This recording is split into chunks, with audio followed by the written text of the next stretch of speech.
কতদিন যাবত এই অটো চালাইতেছো? আজকে 1 মাস। 1 মাস যাবত। কি হয়েছে আজকে হঠাৎ সাপকথার পরিবারে কেন ডাকছো? আমি এই টাকাটা পাইছি, ব্যাগটা পাইছি। আমি ব্যাগটা, এই ব্যাগটা পাইছো? হ্যাঁ হ্যাঁ। এটার ভিতরে অনেক টাকা পয়সাও আছে দেখা যায়। টাকা পয়সা আছে। আচ্ছা, হ্যাঁ। এই টাকাটা যার মানে ব্যাগটা তার কাছে। ব্যাগটা কোনখানে পাইছো? আমার অটোর মধ্যে। তোমার অটোর মধ্যে, মানে প্যাসেঞ্জার ফেলাই গেছে?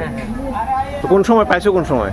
তো আমরা যেসব ফোন করছি, হ্যাঁ, ধরুন 10-15 মিনিট আগে। মানে কোনো এক মহিলা প্যাসেঞ্জার আসিল? হ্যাঁ হ্যাঁ, মহিলা প্যাসেঞ্জার আসলে মহিলা প্যাসেঞ্জারটা আমাদের কইছে তো ব্যাগটা কি, একটা ব্যাগ। ওই ব্যাগটা আমি কইছি যে ব্যাগ কিটা করে আমি থানাতে জানাইছিলাম, তাই কইছে থানা দিয়ে না। আপনি এরপর আপনার গিরিজার মারা গেছিল, গিরিজার মারা গিয়ে এদিকে দোকানের সামনে গেছে। হ্যাঁ, আমার কো থানার নাম লাগবে না, তুমি সাপ করে সুন্দর ফোন করে আমি তো সমস্যা ওই লিখে কল করছো। তখন তুমি কি চাইতেছো? এই ব্যাগটা তো তুমিও রাখতে পারতা, কিন্তু আমি রাখছি। এটা গ্রামের টাকা, এটা কষ্টের টাকা। কষ্টের টাকা। যাদের তার কাছে আমার কাছে ফোন করছি, টাকাটা তাদের কাছে যায়। মানে ব্যাগটা যাতে মালিকের কাছে ফেরত পায়, এই কারণেই তুমি আমার খবর কইছো। তো তোমার বিশ্বাস আছে না যে এটা ফেরত পাইবো নি? আপনি পারবেন। হ্যাঁ, আপনি পারবেন না আপনার এই ব্যাগের মধ্যে ওনার কোনো কন্ট্যাক্ট নাম্বার টাম্বার কিছু আছে না?